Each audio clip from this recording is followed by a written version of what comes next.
السلام علیکم ورحمۃ اللہ وبرکاتہ۔ امام بخاری کو محدثین کی جماعت میں ایک خاص مقام حاصل ہے۔ امام بخاری وہ شخص ہیں جنہوں نے رسول اللہ صلی اللہ علیہ وسلم اور صحابہ کرام رضی اللہ عنہم کی احادیث اور روایات جمع کرنے کا عظیم کام انجام دیا۔ اس کام میں انہوں نے اپنی زندگی کی آسائش، آرام، دولت سب کچھ قربان کر دیا۔ اس کام میں جو کامیابی امام بخاری کو حاصل ہوئی وہ کسی دوسرے محدث کے حصے میں نہ آ سکی، اس لیے آپ امام المحدثین اور امیر المومنین فی الحدیث قرار پائے۔ ان کی پرکھی ہوئی احادیث پر مکمل وثوق کا اظہار کیا گیا۔ آپ نے یہ کام انجام دے کر جفاکشی کی ایک مثال قائم کر دی۔ مسلمانان عالم آج امام بخاری سے خاص محبت رکھتے ہیں۔ جن احادیث پر بخاری کا حوالہ نظر آ جائے آنکھیں بند کر کے اس پر اعتماد کرتے ہیں۔ ان حالات میں ایسے شخص کے حالات کون جاننا پسند نہیں کرے گا؟ لہذا یہ کہنا بالکل بجا ہے کہ یہ سی ڈی اہم نوعیت کی قیمتی ترین سی ڈی ہے۔ تو آئیے سنتے ہیں امام بخاری، پیشکش محمد طارق شاہد۔ ماں باپ نے امام بخاری رحمت اللہ علیہ کا نام محمد رکھا۔ آپ کی کنیت ابو عبداللہ تھی۔ والد کا نام اسماعیل بن ابراہیم بن مغیرہ تھا۔ ان کی کنیت ابو الحسن تھی۔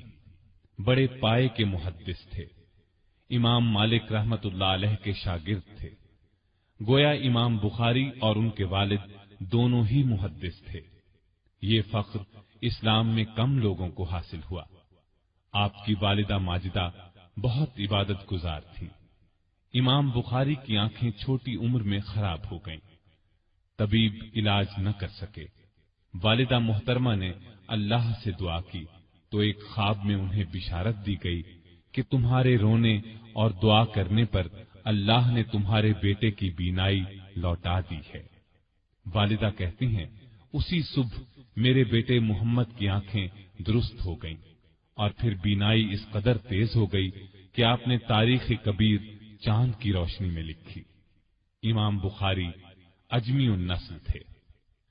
ان کے پردادا مغیرہ نے بخارا کے حاکم یمان جعفی کے ہاتھ پر اسلام قبول کیا۔ بخارا میں رہائش اختیار کی۔ آپ کے والد اسماعیل نے حماد بن زید، امام مالک، ابو معاویہ سے احادیث روایت کی۔ عبداللہ بن مبارک کی صحبت میں رہے۔ امام بخاری نے خود اپنے والد کا ذکر تاریخ کبیر میں کیا ہے۔ احمد بن حفص کہتے ہیں کہ امام بخاری کے والد اسماعیل نے اپنی وفات کے وقت کہا تھا، میرے علم کے مطابق میرے مال میں ایک درہم بھی حرام کا یا مشتبہ نہیں ہے۔ زمین کے جس خطے میں امام بخاری کی ولادت ہوئی وہ علاقہ خراسان کا مشہور شہر بخارا ہے۔ بخارا ماوراء النہر کے شہروں میں ایک قدیم، بڑا اور شاندار شہر ہے۔ دریائے جیہوں سے 2 روز کی مسافت پر ہموار زمین پر آباد ہے۔ اسلامی فتوحات سے پہلے یہ شہر سامانیہ ملوک کا دارالسلطنت تھا۔ کہا جاتا ہے مسلمانوں نے اس شہر کو سیدنا امیر معاویہ رضی اللہ عنہ کے زمانے میں 55 ہجری میں فتح کیا تھا۔ فتح ہونے کی تاریخ 88 یا 90 ہجری بھی بتائی جاتی ہے۔ بہرحال آپ نے اسی تاریخی شہر بخارا میں 13 شعبان 194 ہجری میں آنکھ کھولی۔ امام بخاری کا اپنا بیان ہے کہ یہ تاریخ ولادت میں نے اپنے والد کے ہاتھ کی لکھی ہوئی پائی۔ اور بھی کئی صاحب علم و کمال بخارا میں پیدا ہوئے۔ آپ نے علم کی گود میں پرورش پائی۔ والد کی وفات اس وقت ہوئی جب آپ چھوٹے ہی تھے۔ والدہ نے پرورش کی، ہوش سنبھالا تو دل میں احادیث کے حفظ کرنے کا شوق پیدا ہو گیا۔ کیوں نہ ہوتا، والد محدث جو تھے۔ لوگوں نے امام بخاری کو یہ کہتے سنا، اللہ نے مجھے اس وقت احادیث کے حفظ کا شوق دیا جبکہ میں ابھی مکتب میں تھا۔ اس وقت آپ کی عمر 10-11 سال تھی۔ اسی زمانے میں ایک واقعہ پیش آیا۔ علامہ داخلی اس وقت بڑے پائے کے محدث تھے۔ بخارا میں ان کی درسگاہ بڑی بارونق اور مشہور تھی۔ معمول کے مطابق درس دے رہے تھے۔ امام بخاری بھی درس میں شامل تھے۔ علامہ داخلی نے ایک حدیث کی سند بیان کرنے میں غلطی کی۔ امام بخاری نے ادب سے ٹوک دیا اور درست سند بیان کر دی۔ اس پر علامہ داخلی نے آپ کو ڈانٹ دیا۔ امام بخاری نے فرمایا، اگر آپ کے پاس اصل کتاب ہو تو اس میں دیکھ لیجئے۔ علامہ داخلی گھر گئے، اصل کتاب کو دیکھا تو امام بخاری کا ٹوکنا درست تھا۔ چنانچہ انہوں نے امام بخاری کے سامنے اپنی غلطی تسلیم کر لی۔ اس وقت امام بخاری کی عمر صرف 11 سال تھی۔ امام بخاری کو جس طرح حفظ حدیث کا شوق بچپن ہی میں ہو گیا تھا، اسی طرح ان میں یہ شوق بھی پیدا ہو گیا کہ صحیح احادیث کو غیر صحیح احادیث سے الگ کریں اور علم حدیث کے ہر شعبے سے آگاہی حاصل کریں۔ غرض ان تمام باتوں کی طرف میلان شروع سے ہی تھا۔ پھر جوں جوں وقت گزرتا گیا ان کے یہ خیالات جڑ پکڑتے چلے گئے۔ اس زمانے میں انہوں نے جن اساتذہ سے علم حاصل کیا تھا ان کے نام یہ ہیں: محمد بن سلام بیکندی، محمد بن یوسف بیکندی، عبداللہ بن محمد مسندی، ابراہیم بن اشعث۔ ان علماء کرام کی بخارا میں درسگاہیں تھیں۔ انہی دنوں کا ایک حیرت انگیز واقعہ علامہ سلیم بن مجاہد بیان کرتے ہیں۔ میں ایک روز محدث وقت محمد بن سلام بیکندی کی خدمت میں حاضر ہوا۔ محدث صاحب مجھے دیکھتے ہی بولے، تم ذرا دیر پہلے آتے تو میں تمہیں ایسے لڑکے سے ملواتا جسے 70,000 حدیثیں یاد ہیں۔ یہ سن کر مجھے بہت حیرت ہوئی۔ حلیہ اور نام وغیرہ پوچھ کر میں اسی وقت ان کی تلاش میں نکلا۔ آخر مجھے مل گئے۔ میں نے ان سے پوچھا، تمہارا ہی یہ دعویٰ ہے کہ تمہیں 70,000 احادیث یاد ہیں؟ امام صاحب نے ان کی بات سن کر جواب دیا، ہاں بلا شبہ مجھے اتنی احادیث یاد ہیں، بلکہ اس سے بھی زائد۔ اور صرف یاد ہی نہیں بلکہ جس حدیث کے بارے میں سوال کریں گے اس کے راویوں کی وفات، جائے سکونت اور دیگر حالات بھی بتا دوں گا، اور جو قول یا فعل صحابی یا تابعی کا بیان کروں گا اس کے ساتھ یہ بھی بتا سکتا ہوں کہ ان کا یہ قول و فعل کس آیت یا حدیث سے اخذ کیا گیا ہے۔ ایک روز محمد بن سلام بیکندی نے سفر پر جانے سے پہلے امام بخاری سے کہا، تم میری کتاب کو دیکھ لو اور اس میں جو غلطی ہو اس کی اصلاح کر دو۔ کسی نے علامہ بیکندی کی یہ بات سن کر حیرت ظاہر کی اور کہا، آپ فن کے امام ہو کر ایک نوجوان لڑکے سے یہ فرما رہے ہیں، میری کتاب میں سے غلطیاں نکال دو۔ علامہ بیکندی نے اس کی بات سن کر جواب میں فرمایا، ہاں اس نوجوان کا کوئی ثانی نہیں ہے۔ وہ فرمایا کرتے تھے، جب محمد بن اسماعیل میرے درس میں آ جاتے ہیں تو میں حیرت زدہ ہو جاتا ہوں۔ حدیث بیان کرتے وقت مجھے خوف محسوس ہونے لگتا ہے کہ کہیں محمد بن اسماعیل کے سامنے غلطی نہ ہو جائے۔ یہ سب باتیں اس وقت کی ہیں جب امام بخاری محمد بن سلام بیکندی کے درس میں شریک ہوتے تھے، اور انہوں نے اپنے وطن بخارا سے حصول علم کے لیے رحلت نہیں فرمائی تھی۔ امام بخاری نے جب وطن سے رحلت فرمائی تو پھر علامہ بیکندی کو ان سے ملنے کا اتفاق نہیں ہوا۔ رحلت محدثین کی اصطلاح میں وہ سفر ہے جو حدیث یا حدیث کی اسناد حاصل کرنے کے لیے کیا جاتا ہے۔ اصحاب رسول اور تابعین اس سفر کے لیے کیا کچھ کرتے تھے اس کا اندازہ لگانا آج کے دور میں ممکن نہیں۔ بعض اوقات تو صرف ایک حدیث کے لیے یا صرف ایک حدیث کی جانچ کے لیے ایک مہینے کے سفر کی تکالیف برداشت کرتے تھے۔ اس زمانے میں سفر بھی پیدل، گھوڑوں یا اونٹوں پر ہوتا تھا۔ امام بخاری نے عمر کے 16ویں برس تک اپنے ہی ملک کے اساتذہ سے علم حاصل کیا۔ پھر آپ نے حجاز کا سفر کیا۔ حجاز اسلامی علوم کا منبع تھا، رسول اللہ صلی اللہ علیہ وسلم کا مسکن تھا۔ وہاں وحی اتری، جبرائیل آئے، صحابہ کا وطن اور اسلام کا مرکز تھا۔ حجاز میں آمد سے پہلے عبداللہ بن مبارک اور وقیع کی تصانیف کو زبانی یاد کر چکے تھے۔ یہ 210 ہجری کی بات ہے۔ اس وقت تک امام بخاری نے اپنے ہی وطن میں وہ فضل و کمال حاصل کر لیا تھا جو بڑے تعجب کی نگاہ سے دیکھا جاتا تھا۔ یہ کمال بڑے بڑے اماموں کو زندگی بھر نصیب نہیں ہوا تھا۔ 16ویں برس اپنی والدہ کے ساتھ مکہ معظمہ پہنچے۔ اس سفر میں آپ کے بڑے بھائی احمد بھی ساتھ تھے۔ والدہ اور بھائی تو حج سے فارغ ہونے پر وطن واپس چلے گئے، لیکن امام بخاری نے وہیں قیام فرمایا۔ علم کی تکمیل کے لیے اب آپ مکے کے شیوخ کی درسگاہوں میں شریک ہونے لگے۔ اس وقت مکے میں فن کے امام یہ لوگ مانے جاتے تھے: امام ابو الولید احمد بن ارزقی، عبداللہ بن یزید، اسماعیل بن سالم الصائغ، ابو بکر عبداللہ بن زبیر حمیدی وغیرہ۔ مکے کے بعد آپ نے مدینے کا رخ کیا۔ اس وقت وہاں دنیا بھر سے لوگ سفر کر کے آتے تھے، علوم نبویہ سیکھتے تھے۔ آپ 18 سال کی عمر میں 212 ہجری میں مدینے پہنچے۔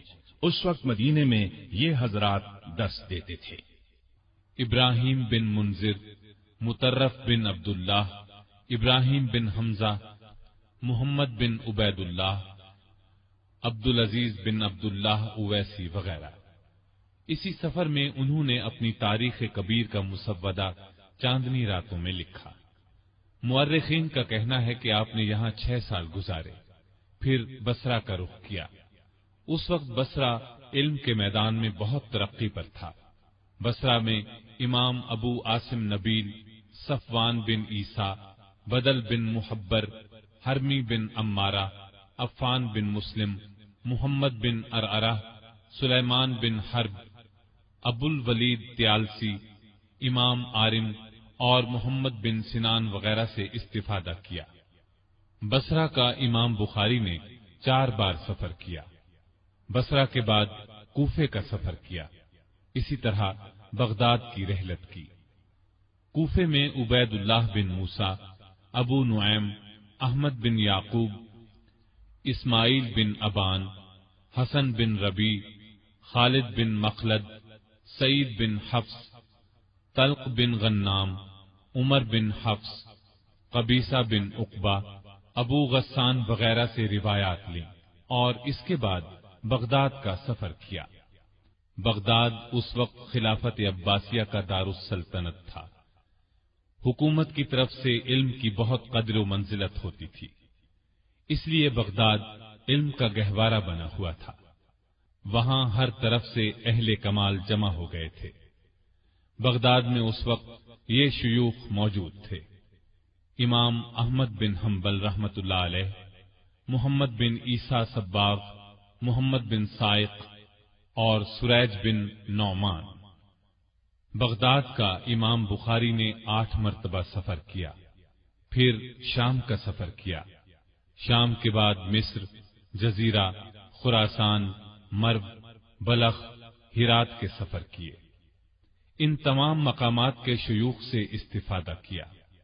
محدثین لکھتے ہیں امام بخاری ان تمام شہروں میں طلب علم کے لیے گئے اور وہاں قیام کیا۔ خطیب بغدادی لکھتے ہیں امام بخاری نے تمام شہروں کے محدثین کی طرف سفر کیا۔ خراسان اور عراق کے تمام ملکوں، حجاز، شام اور مصر میں حدیثیں لکھی۔ بغداد تو کئی بار گئے۔ جعفر بن محمد قطان لکھتے ہیں کہ میں نے امام بخاری کو کہتے ہوئے سنا ہے، میں نے 1000 سے زائد اساتذہ سے احادیث لکھی اور میں سند کے بغیر کوئی حدیث یاد نہیں رکھتا۔ آپ کے تقوی کا عالم کیا تھا، اس کا اندازہ اس واقعے سے لگایا جا سکتا ہے کہ ایک بار آپ کو سمندر کا سفر کرنا پڑا۔ آپ جہاز میں سوار ہوئے۔ آپ کے پاس 1000 اشرفیاں تھیں۔ ایک صاحب نے جہاز والوں کو آپ کے بارے میں بتا دیا کہ یہ کون ہے، لہذا جہاز والے آپ کی خدمت میں لگے رہے۔ اس کام کے لیے انہوں نے اپنا ایک ساتھی مستقل طور پر آپ کے ساتھ کر دیا۔ اس نے خوب خدمت کی۔ امام صاحب اس کی خدمت سے بہت متاثر ہوئے۔ باتوں باتوں میں 1000 اشرفیوں کا ذکر کر بیٹھے۔ ایک صبح ان کا ساتھی سو کر اٹھا تو چیخنے چلانے اور سر پیٹنے لگا اور کپڑے پھاڑنے کی نوبت آ گئی۔ لوگ بہت حیران ہوئے، پوچھا آخر ہوا کیا؟ جب سب اصرار کرنے لگے تو بولا، میرے پاس 1000 اشرفیوں کی تھیلی تھی، وہ گم ہو گئی ہے۔ اب ایک ایک کی تلاشی لی جانے لگی۔ امام صاحب نے چپکے سے اشرفیوں کی تھیلی سمندر میں گرا دی۔ سب کے ساتھ امام بخاری کی بھی تلاشی لی گئی۔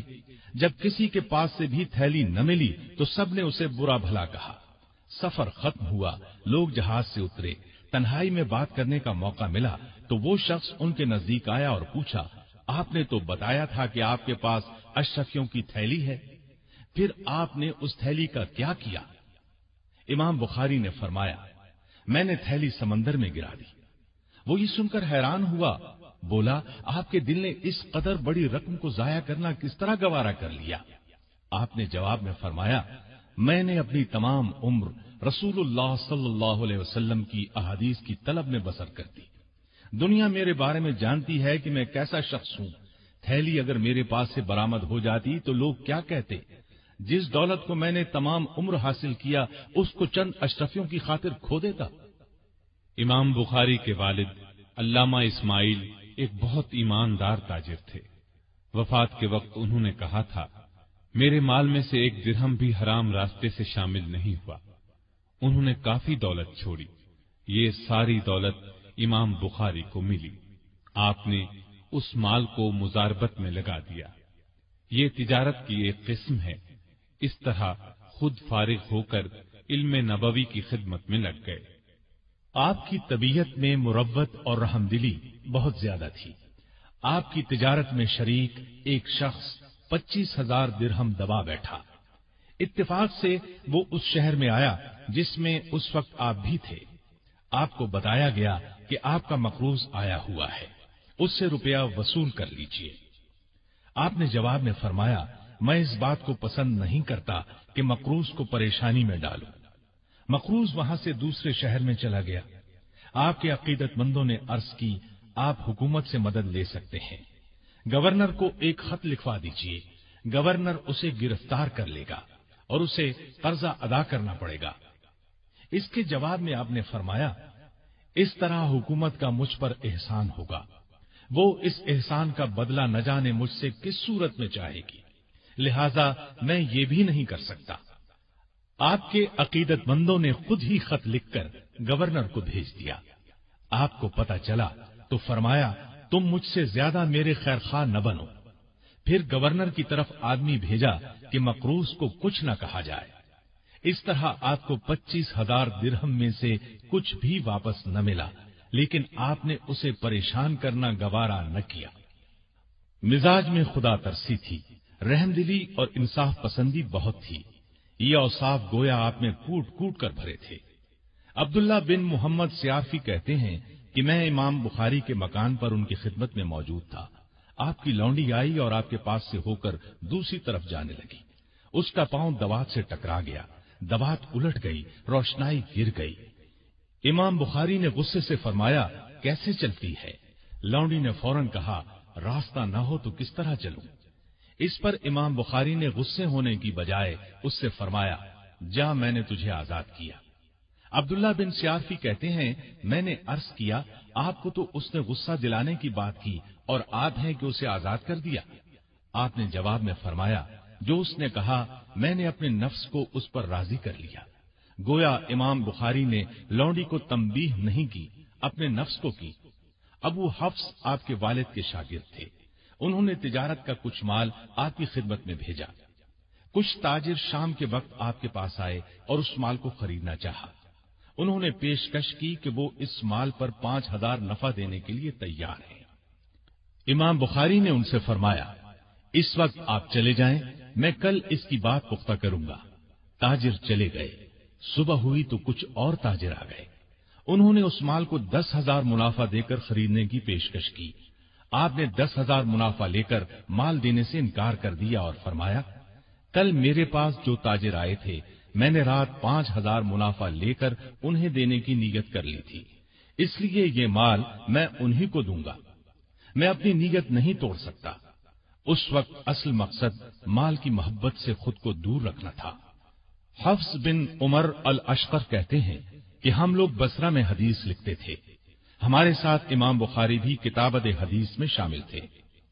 اس دوران میں ہم نے کئی روز تک انہیں غائب پایا، تلاش کیا تو اپنے حجرے میں ملے اور نیم اریاں حالت میں تھے۔ دریافت کرنے پر پتہ چلا کہ خرچ بالکل ختم ہو گیا ہے، بدن کے کپڑے بھی فروخت ہو چکے ہیں۔ آخر کار ہم نے چندہ کیا، آپ کے لیے کپڑے تیار کرائے۔ مطلب یہ کہ اس نوبت تک پہنچنے پر بھی ساتھیوں سے ذکر تک نہیں کیا۔ ابو معشر زریر ایک نابینا محدث تھے۔ ایک روز آپ نے ان سے کہا ابو معشر مجھے معاف کر دیں۔ انہوں نے حیران ہو کر پوچھا آپ کس بات کی معافی مانگ رہے ہیں؟ کہا آپ نے ایک روز ایک حدیث بیان کی تھی، میں نے آپ کو دیکھا آپ بہت خوش ہیں اور خوشی کی زیادتی سے ہاتھ اور سر ہلا رہے ہیں۔ آپ کو اس حالت میں دیکھ کر میں مسکرا اٹھا، اس لیے آپ مجھے معاف کر دیں۔ ابو معاشر نے کہا، اللہ آپ پر رحم فرمائے۔ آپ سے کسی طرح کی باس پرس نہیں۔ ایک مرتبہ ایک شخص نے آپ کی داڑھی میں سے تنکا نکال کر وہیں مسجد میں ڈال دیا۔ جب تک لوگ آپ کی خدمت میں موجود رہے اور باتیں کرتے رہے، آپ کی نگاہ برابر اس تنکے کی طرف رہی۔ آخر لوگوں کی نظر بچا کر آپ نے اس تنکے کو اٹھایا اور اپنی آستین میں رکھ لیا، پھر مسجد کے باہر ڈالا۔ یہ مسجد کا ادب اور احترام تھا، اور مطلب یہ تھا کہ جس چیز سے داڑھی کو صاف رکھا جائے اس سے مسجد کو بھی صاف رکھنا چاہیے۔ خالد بن احمد زحلی بخارا کا گورنر تھا۔ اس نے آپ سے درخواست کی کہ آپ شاہی محل میں آ کر مجھے اور شہزادوں کو حدیث اور تاریخ کا درس دیں۔ امام بخاری نے صاف انکار کر دیا اور ان کو بتا دیا کہ علم کے قدردان اب بھی موجود ہیں، جن کو دنیا کی کوئی پرواہ نہیں۔ جو پیغام لے کر آیا تھا اس کی زبانی کہلا بھیجا۔ میں حرم شاہی میں جا کر خوشامدی نہیں بننا چاہتا، اس میں علم کی بے قدری ہے۔ اب گورنر نے درخواست کی کہ اگر آپ حرم شاہی میں تشریف لانا پسند نہیں کرتے تو شہزادوں کے لیے خاص وقت دیں جس میں عام لوگ نہ ہوں۔ آپ نے جواب میں فرمایا، یہ نبی اکرم صلی اللہ علیہ وسلم کی میراث ہے، اس میں عام خاص سب کا برابر حصہ ہے۔ میری درسگاہ اور مسجد کا دروازہ ہر وقت اور ہر شخص کے لیے کھلا ہے، جسے شوق ہو آ کر فائدہ اٹھا لے، کسی کے لیے روک ٹوک نہیں۔ میں کبھی ایسی درخواست منظور نہیں کر سکتا۔ اگر میرے جواب سے ناخوش ہو تو بزور میرا درس روک دو۔ اس صاف اور بے لاگ جواب سے والی بخارا سخت برہم ہوا اور شہر سے آپ کو باہر نکالنے پر تل گیا، لیکن امام بخاری کا سکہ تمام مسلمانوں پر ایسا جمع ہوا تھا کہ وہ طاقت کے بل پر بھی کچھ نہ کر سکا۔ آخر دوسرا طریقہ اختیار کیا۔ چند لوگوں کو اس بات کے لیے مقرر کیا کہ امام بخاری پر کوئی ایسا الزام لگایا جائے کہ عام لوگ آپ سے بدظن ہو جائیں۔ چنانچہ ایک جھوٹا الزام لگایا گیا اور شہر چھوڑنے کا حکم دے دیا گیا۔ الزام یہ تھا کہ امام بخاری قرآن کے الفاظ کے مخلوق ہونے کے قائل ہیں۔ اس پر شہر میں ہنگامہ کھڑا ہوا۔ یہ ہنگامہ بھی دراصل ان لوگوں نے کھڑا کیا تھا۔ آپ شہر چھوڑنے پر مجبور ہو گئے۔ شہر سے جاتے وقت آپ نے یہ بد دعا دی، اے اللہ، جس بات کا ان لوگوں نے مجھ پر الزام لگایا ہے تو وہی بات ان کی اپنی ذات اور ان کی اولاد میں دکھا۔ چند روز بعد ہی اس دعا کا اثر ظاہر ہوا۔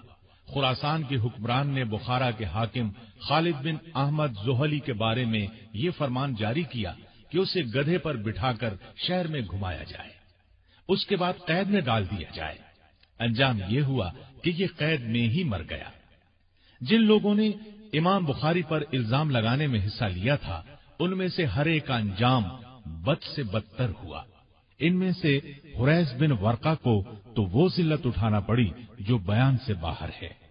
الزام لگانے کے لیے حاکم بخارا نے اس شخص کو آگے کیا تھا۔ امام بخاری بخارا سے نکل کر بیکند پہنچے، لیکن اس الزام کی خبر بیکند بھی پہنچ چکی تھی۔ وہاں دو فریق ہو گئے۔ ایک امام بخاری کو اس الزام سے بری سمجھتا تھا، دوسرا گروہ مفسدوں کا تھا۔ امام بخاری نے اس صورتحال میں وہاں ٹھہرنا مناسب نہ سمجھا۔ اس دوران میں سمرقند کے لوگوں کو آپ کے بیکند پہنچنے کی خبر مل گئی۔ انہوں نے آپ سے درخواست کی کہ سمرقند تشریف لے آئیں اور مسند درس سنبھالیں۔ آپ نے درخواست منظور فرمائی اور سمرقند کے لیے روانہ ہوئے۔ راستے میں خرتنگ نامی بستی میں ایک عزیز کے مکان میں ٹھہرے۔ تہجد کی نماز میں آپ نے دعا کی، اے اللہ، تیری زمین کشادہ ہونے کے باوجود مجھ پر تنگ ہو گئی ہے، مجھے اپنے پاس بلا لے۔ اللہ نے ان کی دعا قبول کر لی۔ چند روز کے بعد آپ نے وہیں وفات پائی۔ جس عزیز کے ہاں آپ ٹھہرے ہوئے تھے اس کا نام غالب بن جبریل تھا۔ وہ کہتے ہیں چند روز تک امام بخاری میرے مکان پر تندرست رہے۔ آخر بیمار ہو گئے۔ اسی حالت میں سمرقندیوں کی طرف سے درخواستیں آنے لگی۔ بہت زور دیا گیا کہ آپ سمرقند تشریف لے آئیں۔ آپ نے حالت مرض ہی میں جانا منظور فرما لیا، لیکن اس وقت انہیں معلوم ہوا کہ بخارا کا فتنہ سمرقند میں بھی پہنچ چکا ہے اور وہاں بھی 2 جماعتیں ہو گئی ہیں۔ تو آپ نے اپنے لیے دعا فرمائی، اے اللہ مجھے اپنے پاس بلا لے، مجھ پر تیری زمین کشادہ ہونے کے باوجود تنگ ہو گئی ہے۔ ادھر اختلافات کے بعد سمرقند والوں نے اس الزام کے بے بنیاد ہونے پر اتفاق کر لیا اور آپ کو سمرقند لے جانے پر زور دیا۔ آپ نے سواری طلب کی، چلنے کی تیاری کی، موزے پہنے، امامہ باندھا۔ ایک صاحب نے سہارا دینے کے لیے دونوں بازو تھامے، سواری کی جانب 15-20 قدم بڑھے ہوں گے کہ فرمایا، مجھے چھوڑ دو، کمزوری بڑھتی جا رہی ہے۔ امام بخاری نے ہاتھ اٹھا کر کچھ دعائیں کی اور لیٹ گئے۔ آپ کے جسم سے بے تحاشا پسینہ جاری ہو گیا، یہاں تک کہ آپ عید الفطر کی شب 256 ہجری میں انتقال کر گئے۔ اس وقت آپ کی عمر قریباً 62 برس تھی۔ انا للہ و انا الیہ راجعون۔ روح پرواز کر جانے کے بعد بھی جسم پر پسینے کا اثر تھا۔ آخر غسل دے کر کفر میں لپیٹ دیے گئے۔ عید الفطر کے دن بعد نماز ظہر وہیں خرتنگ نامی بستی میں آپ کو دفن کر دیا گیا۔ اس طرح یہ آفتاب عالم، احادیث رسول کا خادم، دنیا بھر کے انسانوں پر احسان کرنے والا، علوم نبویہ کا ماہر رخصت ہو گیا۔ مرنے سے پہلے وصیت فرمائی، مجھے سنت کے مطابق 3 کپڑوں میں کفن دینا، ان میں کرتا اور عمامہ نہ ہو۔ امام بخاری کی وفات پر علماء امت نے بہت حسرت ظاہر کی۔ یحییٰ بن جعفر بیکندی نے آپ کی وفات کی خبر سن کر فرمایا، امام بخاری کی موت علم کی موت ہے۔ آپ نے کوئی اولاد نہیں چھوڑی، یہ درست ہے، آپ نے کوئی سلبی اولاد نہیں چھوڑی، لیکن آج امام بخاری کی روحانی اولاد کروڑوں میں ہے۔ امام بخاری جس خطے میں تشریف لے جاتے، مسلمانوں کا ان کے گرد ہجوم ہو جاتا تھا۔ لوگ ان کے فضل اور کمال کی حکایات سن سن کر انہیں دیکھنے کی تمنا کیا کرتے تھے، اس لیے جہاں پہنچتے وہاں ہجوم کی وجہ سے تل دھرنے کی جگہ نہ ملتی۔ علم کی تکمیل کے بعد جب آپ نے بخارا کا ارادہ فرمایا تو بخارا والے استقبال کے لیے شہر سے باہر امڈ آئے۔ شہر سے باہر 3 میل تک خیمے لگ گئے۔ شہر میں شایان شان طریقے سے لایا گیا۔ ایسا ہی استقبال نیشا پور میں ہوا۔ ایک بار بغداد تشریف لے گئے۔ یہ بنو عباس کا دارالخلافہ تھا۔ اہل بغداد تک آپ کی شہرت پہلے ہی پہنچ چکی تھی، اس لیے زبردست استقبال ہوا۔ بصرے میں بھی یہی ہوا۔ آپ ابھی بچے ہی تھے کہ ایک روز احمد بن حفص نے آپ کا چہرہ اور حافظہ دیکھ کر کہا، ان کا ڈنکا بجے گا۔ حاشد بن اسماعیل کہتے ہیں کہ امام بخاری ہمارے ساتھ بصرے کے شیوخ کی درسگاہوں میں شامل ہوتے، لیکن وہ ساتھ ساتھ لکھتے نہیں تھے۔ اس حالت میں کچھ دن گزر گئے۔ آخر ہم نے انہیں سمجھانا شروع کیا کہ جب تک آپ ساتھ ساتھ لکھیں گے نہیں، درسگاہ میں بیٹھ کر حاصل کیا کریں گے، یوں ہی اپنا وقت برباد کر رہے ہیں۔ تو انہوں نے جواب نہ دیا، لیکن جب ہماری باتیں سن سن کر گھبرا گئے تو فرمانے لگے، تم لوگ حد سے تجاوز کر گئے ہو۔ اچھا، اب تک تم نے جو کچھ لکھا ہے سناتا ہوں، تم اپنے لکھے ہوئے اجزاء سامنے رکھو۔ ہم نے ایسا ہی کیا۔ امام بخاری نے وہ سب سنا دیا جو ہم نے لکھا تھا۔ اس کے علاوہ بھی 15,000 احادیث سنا دی، یہاں تک کہ ہم نے اپنے اپنے اجزاء کی اصلاح ان کے زبانی پڑھے ہوئے سے کی۔ بغداد میں ایک عجیب واقعہ پیش آیا۔ وہاں کے علماء نے آپ کے حافظے کی عجیب و غریب باتیں سن کر ان کا امتحان لینے کا پروگرام بنایا۔ 100 احادیث کو لیا گیا، ان کو بالکل الٹ پلٹ کر دیا گیا۔ ایک کی سند دوسرے متن پر اور دوسرے کی سند تیسرے متن پر چسپاں کر دی گئی۔ پھر یہ 100 احادیث 10 علماء میں 10-10 تقسیم کر دی گئی۔ پہلے عالم نے امام بخاری کے سامنے اپنی 10 احادیث میں سے ایک حدیث پڑھی۔ اس وقت یہ امتحان دیکھنے کے لیے گویا پورا شہر امڑ آیا تھا، اہل و عیال جمع تھے۔ آپ نے حدیث سن کر کہا، میں اسے نہیں جانتا۔ اس نے دوسری پڑھی، آپ نے فرمایا، میں نہیں جانتا۔ یہاں تک کہ اس نے 10 کی 10 پڑھ ڈالی، آپ نے ہر بار یہی کہا کہ میں نہیں جانتا۔ پھر دوسرے عالم کی باری آئی، اس طرح 10 کے 10 نے 100 احادیث آپ کے سامنے دہرا دی، آپ نے ہر بار یہی فرمایا، میں نہیں جانتا۔ اب وہاں جو عام لوگ تھے وہ پکار اٹھے، یہ کیا بات ہوئی؟ انہوں نے تو 100 کی 100 احادیث سن کر یہی کہا ہے، میں نہیں جانتا، جبکہ ان کے حافظے کی بہت شہرت سننے میں آئی۔ حافظہ نام کی تو ان میں کوئی چیز بھی نہیں ہے۔ یہ خیال عام لوگوں نے ظاہر کیا، جبکہ علماء نے کہا، امام ہماری اس حرکت کو سمجھ گئے۔ اب امام بخاری نے پہلے عالم سے کہا، تمہاری پہلی حدیث جس سند سے تم نے پڑھی، اس کی صحیح سند یہ ہے، اسی طرح دوسری حدیث کی صحیح سند یہ ہے، تیسری حدیث کی سند دراصل یہ ہے۔ اس طرح آپ نے اس کی 10 کی 10 احادیث کی صحیح اسناد بیان فرما دی۔ پھر دوسرے کی 10 احادیث کی باری آئی، اس طرح آپ نے 100 کی 100 احادیث کی درست سندیں سنا دی۔ اور سب سے زیادہ حیرت کی بات اس سارے معاملے میں یہ ہوئی کہ آپ نے 100 کی 100 احادیث بالکل اسی ترتیب میں سنائی جس ترتیب سے انہوں نے پڑھی تھی۔ اس وقت سب لوگ دانتوں تلے انگلیاں دبا کر رہ گئے، سبھی ان کے علم و فضل کو مان گئے۔ سمرقند میں اس سے بھی زیادہ عجیب معاملہ ہوا۔ وہاں فن حدیث کے 400 کامل محدث موجود تھے۔ امام بخاری کے علم کی ان تک خبر پہنچی۔ ان حضرات نے امام بخاری کو آزمانے کا فیصلہ کیا۔ انہوں نے کیا یہ کہ اہل شام کی احادیث کی سند عراقیوں کی سندوں سے بدل دی، اہل عراق کی سندوں کو شامیوں کی سندوں سے بدل دیا، حجاز کی روایتوں کو یمن کی روایتوں سے بدل دیا۔ اس طرح سب کچھ خلط ملط کر کے امام المحدثین امام بخاری پر یہ مجموعہ پیش کیا۔ آپ نے ساری غلطیوں کی قلی کھول کر رکھ دی، نہ کسی سند میں آپ سے چوک ہوئی، نہ کسی متن میں۔ آخر اہل سمرقند عاجز آ گئے۔ اللہ کے عطا کردہ حافظے کے سامنے انہوں نے سر تسلیم خم کر دیے۔ ابھی آپ کی عمر 17 یا 18 برس کی ہوگی کہ لوگ آپ کو درس دینے پر مجبور کرنے لگے، لیکن آپ اس وقت تک درس دینے کے لیے نہیں بیٹھے جب تک کہ صحیح احادیث میں اور باقی احادیث میں امتیاز نہیں کر لیا، اہل الرائے کی کتابوں کا مطالعہ اور بصرے کی کل احادیث کا احاطہ نہیں کر لیا۔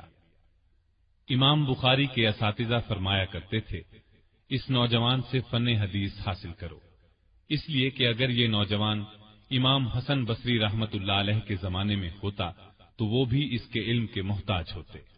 جب امام بخاری نے درس دینا شروع کیا اور ان کے درس کی شہرت ہوئی تو درسگاہ میں اس قدر ہجوم رہنے لگا کہ تل دھرنے کی جگہ نہ ملتی۔ آپ نے مختلف مقامات پر درس دیا، کبھی بصرے، کبھی بغداد، کبھی بخارا، آخری عمر میں بخارے کے ہو کر رہ گئے، صرف وہیں درس دیتے رہے۔ امام فربری کہتے ہیں کہ امام بخاری سے بلا واسطہ 90,000 محدثین نے صرف صحیح بخاری سنی۔ آپ کی درسگاہ میں آپ کے اپنے پرانے اساتذہ بھی شریک ہوتے تھے، یعنی پہلے وہ ان کے استاد تھے، پھر شاگرد بنے۔ عبداللہ بن محمد مسندی، عبداللہ بن منیر، اسحاق بن احمد، محمد بن خلف بن قتیبہ وغیرہ بڑے پائے کے لوگ تھے، صاحب کمال تھے، لیکن امام بخاری کے نکات حدیث لکھنے پر مجبور ہوئے۔ جن محدثین کو آپ کی برابری کا دعویٰ تھا وہ بھی ان کے فضل و کمال کو تسلیم کر کے ان کے حلقہ درس میں شامل ہو گئے اور برابری کا دعویٰ ترک کرنے پر مجبور ہوئے۔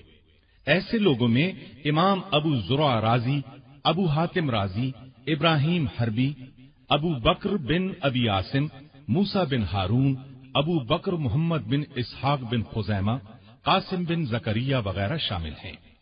یہ لوگ فن حدیث، فن تاریخ، فن تعدیل و جرح کے امام مانے جاتے ہیں۔ یہ سب امام بخاری کے دلدادہ تھے۔ آپ کے حلقہ درس میں آ کر آپ کی تقاریر کو لکھتے تھے۔ امام بخاری کے ان شاگردوں کے نام بھی سن لیں جن کی آج عالم میں بڑی شہرت پائی جاتی ہے، جو فنون اسلامیہ کے اہم رکن مانے جاتے ہیں، جن کی روایات اور احادیث پر اسلامی مسائل کا بڑا دار و مدار ہے۔ امام مسلم بن حجاج جنہوں نے صحیح مسلم لکھی، امام ابو عبد الرحمن نسائی جنہوں نے نسائی شریف لکھی، امام ابو عیسیٰ ترمذی جنہوں نے ترمذی شریف لکھی، امام محمد بن نصر مروزی، امام دارمی، امام ابن خزیمہ، یہ سب حضرات بڑے پائے کے محدث اور فقیہ ہیں۔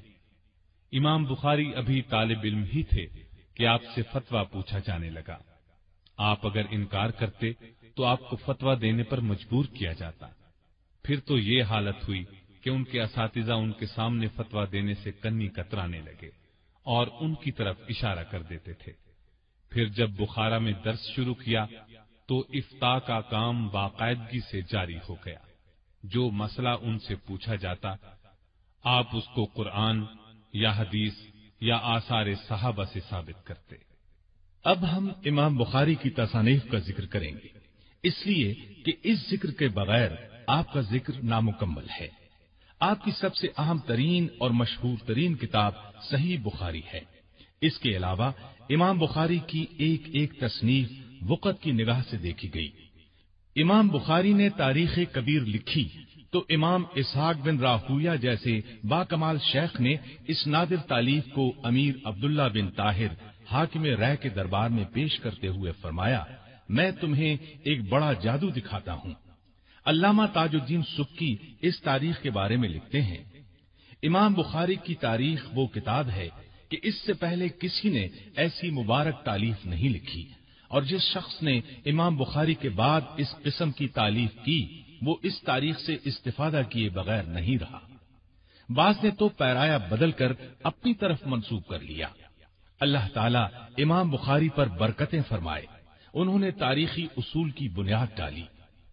تاریخ کبیر وہی کتاب ہے جسے امام بخاری نے اپنی عمر کے 18ویں سال کی چاندنی راتوں میں لکھا، مسجد نبوی میں حجرہ مبارک اور منبر کے درمیان بیٹھ کر لکھا۔ امام اسحاق بن راہویہ نے اس کو دیکھا تو امیر عبداللہ بن طاہر خراسانی کے سامنے پیش کر کے فرمایا، کیا میں تمہیں جادو نہ دکھاؤں؟ تاریخ کبیر میں صحابہ، تابعین اور تبع تابعین کے نام حروف تہجی کی ترتیب سے آئے ہیں۔ اگر ایک ہی نام کے کئی لوگ موجود ہیں تو ان کے باپ کے ناموں میں حروف تہجی کی ترتیب موجود ہے۔ تاریخ کبیر میں زیادہ تر مسئلہ روایت، تلمذ اور سماعت کا ذکر ہے، اکثر جگہ جرح و تعدیل بھی ہے۔ آپ کی ایک تصنیف کا نام تاریخ الاوسط ہے، آپ کی ایک تصنیف التاریخ الصغیر ہے۔ فن تاریخ میں امام بخاری کی یہ بھی ایک بے مثل تصنیف ہے۔ فن حدیث کو فن رجال سے وہی تعلق ہے جو روح کو جسم سے، اس لیے امام بخاری کو اس سے خاص شغف تھا۔ اس میں امام بخاری مشاہیر، صحابہ، تابعین اور تبع تابعین کی وفات کے سن، نسب وغیرہ کا ذکر کرتے ہیں۔ آپ کی ایک تصنیف کا نام الجامع الکبیر ہے، اس کا ذکر ابن طاہر نے کیا ہے، اس کا مفصل حال معلوم نہ ہو سکا۔ ایک کتاب کا نام المسند الکبیر ہے، ایک اور تصنیف التفسیر الکبیر ہے۔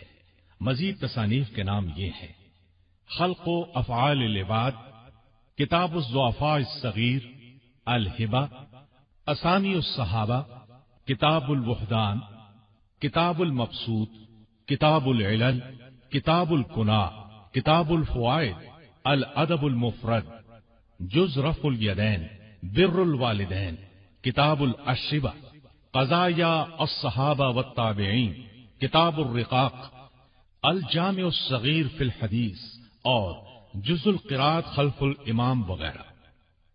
آخر میں ہم امام بخاری رحمت اللہ علیہ کے شاگردوں کے نام آپ کو بتائے دیتے ہیں۔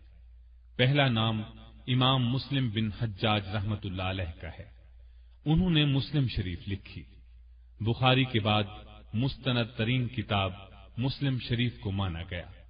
صحیح مسلم کی بھی بہت سی شروح لکھی گئیں۔ تراجم بھی لکھے گئے۔ شروح اور تراجم کی تعداد قریباً 30 ہے۔ آپ کے ایک اور نامور شاگرد امام ابو عیسیٰ ترمذی رحمۃ اللہ علیہ ہیں۔ آپ نے جامع ترمذی لکھی، یہ صحاح ستہ میں شامل ہے۔ جامع ترمذی کے علاوہ ان کی اور بھی کئی مشہور تصانیف ہیں جن کے اردو، فارسی وغیرہ میں تراجم کیے گئے۔ آپ کے ایک اور شاگرد امام نسائی رحمۃ اللہ علیہ ہیں۔ انہوں نے سنن نسائی لکھی، یہ بھی صحاح ستہ میں شامل ہے۔ آپ کے ایک اور شاگرد فرابری رحمۃ اللہ علیہ ہیں۔ لوگ بخاری کا درس لینے کے لیے ان کے پاس دور دور سے آتے تھے۔ آپ کے ایک اور شاگرد امام دارمی رحمۃ اللہ علیہ ہیں۔ امام صاحب کی زندگی میں وفات پائی۔ امام بخاری کو ان کی موت سے بہت صدمہ پہنچا۔ ان کی تصنیفات میں المسند، کتاب التفسیر اور الجامع مشہور ہیں۔ آپ کے ایک اور شاگرد صالح بن محمد جزرہ ہیں۔ غضب کا حافظہ تھا، زبانی درس دیا کرتے تھے۔ جزرہ الحافظ کے نام سے مشہور ہوئے۔ آپ کے ایک اور شاگرد فقیہ امام محمد بن نصر مروزی ہیں، بہت بڑے فقیہ تھے۔ امام بخاری کے ایک اور شاگرد امام ابو حاتم رازی ہیں، فن جرح و تعدیل کے بہت بڑے امام مانے جاتے ہیں۔ احادیث رسول کی تلاش میں ہمیشہ پیدل سفر کیا۔ بحرین سے مصر، مصر سے رم اللہ سے طرطوس تک پیدل سفر کیا۔ امام صاحب سے بہت کچھ استفادہ کیا۔ امام بخاری کے ایک شاگرد ابراہیم الحربی الامام رحمت اللہ علیہ ہیں، فن لغت، ادب، نحو اور فقہ کے امام مانے جاتے ہیں۔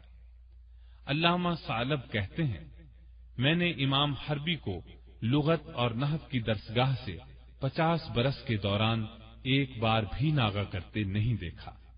طبیعت میں صبر اور قناعت اس قدر تھی کہ سلاطین کے وظائف اور تحائف کی طرف نظر اٹھا کر بھی نہیں دیکھتے تھے۔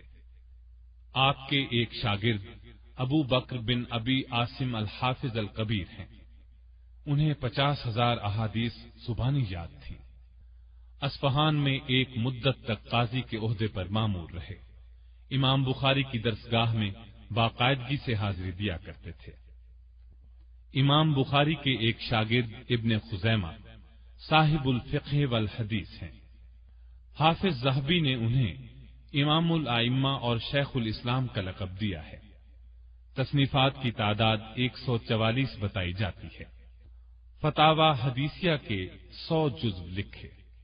ان کی تالیف صحیح ابن خزیمہ مشہور ہے۔ یہ بھی امام بخاری کی درسگاہ میں حاضری دیتے تھے۔ امام بخاری کے ایک شاگرد ابو جعفر بن ابی حاتم وراق ہیں۔ یہ صحیح بخاری کے کاتب ہیں۔